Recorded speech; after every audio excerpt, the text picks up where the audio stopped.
Joining me now, Eddie Glaude Jr., James S. McDonald, Distinguished University Professor at Princeton University and an MSNBC political analyst, and a good friend, Eddie. It's good to see you.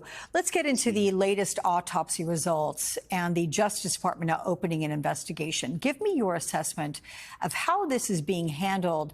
And let's remind viewers, it is 4 years after the George Floyd tragedy. Well, I mean, a lot of this is familiar to us. And let me just first say it's wonderful to see you, Alex. A lot of this is familiar to us. Justice Department, local outrage, politicians speaking. What we do know is that the nature of policing in this country suggests that the everyday practices tend to lead up to these tragic moments. So we weren't paying attention to what Sean Grayson was doing in the day-to-day actions of policing, how he was disrespecting folk, bullying folk, apparently, moving from police department to police department. Instead, we were having these debates about qualified immunity and the like, and then we have to confront the tragic death of someone like Sonia Massey. I would urge our viewers to read Janisha Watts' piece in The Atlantic. I couldn't watch the video. I'm tired of seeing this, but Watts details in an extraordinary way, Alex, the horrible nature, the horrific nature of this police murder. And so this is all familiar. And here we are grieving in public once again because of it all. Gotta tell you, I'm right there with you. When that video has been played, I cover my eyes. I can't watch it. It's so painful. All right, my friend, let's move on now to Vice President Kamala Harris, because she's actually on the front pages of Sunday newspapers, and some you might not expect. Palm Beach Post in Florida, the Post-Tribune in Indiana. Black women rally around Harris in the Clarion Ledger in Mississippi and Virginia. They say it feels like Obama. How do you see her candidacy now 100 days out? Does it feel like Obama to you? How about even maybe more energetic? Because we've heard that too. Right. I think we don't want to make that analogy. 2008 was a very different moment than 2024. We're in the middle of a backlash at this moment. Obama was a reaction in so many ways to the Iraq War and the activism around that. So we want to say that these are very different moments. And part of what I see is this kind of longing. What we're experiencing is a euphoria that's rooted in deep-seated exasperation and exhaustion. There are a number of folks in the country who are just longing for us to step into a different way of being. But at the same time, I want us to be very, very clear about this. Just as we're tracking the hope and the excitement on one side, there is just as much anger on the other.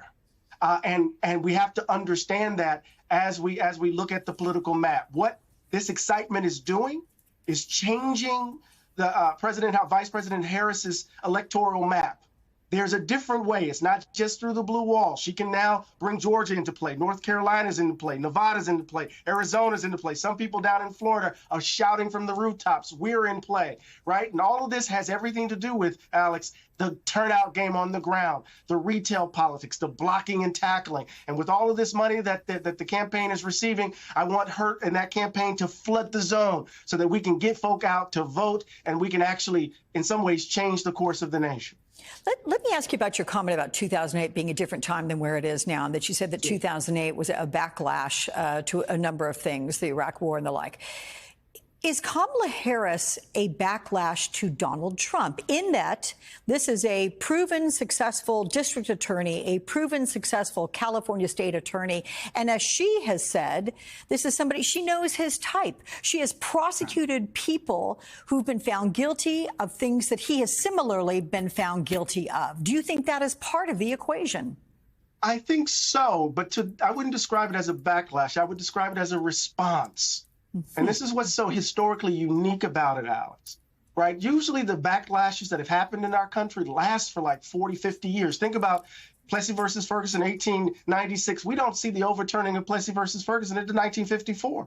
And all of the ugly and horror that happened in between. You think about the civil rights movement of the mid-20th century. And of course, the election of Ronald Reagan in 1980, right? We don't really see Reaganism break until, in some ways, the election of 2008. And then, of course, you immediately get the backlash with regards to Obama. And then the country vomits up Donald Trump. I use that verb on purpose, right? And so what does that mean? in the middle of this intense expression of those citizens who want to reach for an older America, who are reaching for order and autocracy, a major political party puts up a woman of color in the midst of an assault on, shall we say, the revolution of the mid-20th century, an assault on women's rights, an assault on voting rights, an assault on LGBTQ. So the contrast is stark. So it's not a backlash. It's actually a response to what kind of America do we want? Who do we take ourselves to be? How might we imagine the future? Or will we be suffocated by the ghost of the past? You've had Donald Trump. He's been testing out lines of attack on her. Republicans have gone after the way she laughs, but there are also some really vile characterizations being made on media networks by some of Trump's strongest allies and his surrogates. What do you make, Eddie, of the way that political operatives are trying to define her? Well, you know, Alex, we can't suddenly get amnesia. We know what's been motivating MAGA Republicanism. We know what's at the heart of Trumpism. It's always been there, ever since he came down that escalator, ever since he called for a Muslim ban, ever since the way in which he talked about migrants making their way to the United States, trying to reach for a better life. We know what's been at the heart of this. We know the fears around great replacement theory. Great replacement theory isn't just about race. It's about we're not having enough babies, right? White population is going to be wiped out. Think about what Tucker Carlson was saying. So that what we're seeing around immigration, what we're seeing around voting rights, what we're seeing around women's rights, all of this is bound up in the panic and grievance that has been the fuel for Donald Trump's ascendance. Let's not get amnesia. Let's understand it. And there's no reason to believe that they're going to be disciplined in the face of a woman of color at the top of the ticket. That ugliness, that bile, that vitriol will make itself known, and we have to make a choice as we confront it. We saw Trump's close shave in Pennsylvania. Do you have any concerns, given the rhetoric, the way you're describing things right now, and what we know is out there? Are you worried about her security as she crisscrosses the country the next 3 months? Absolutely. Absolutely. I'm worried about her security. I'm worried about what happens if she wins. I'm worried about the fact that we are hesitant, Alex, to describe what really is happening. And that is these two Americas that were stitched together, right, are suddenly at each other's throats again. And the consequence of that, oh my goodness, violence has always been the barnacles on the underbelly of American politics. So we can't be naive, yes? We can't be naive. Yeah, okay. Eddie Glaude, thank you so much. Always good to have you on. Thank you.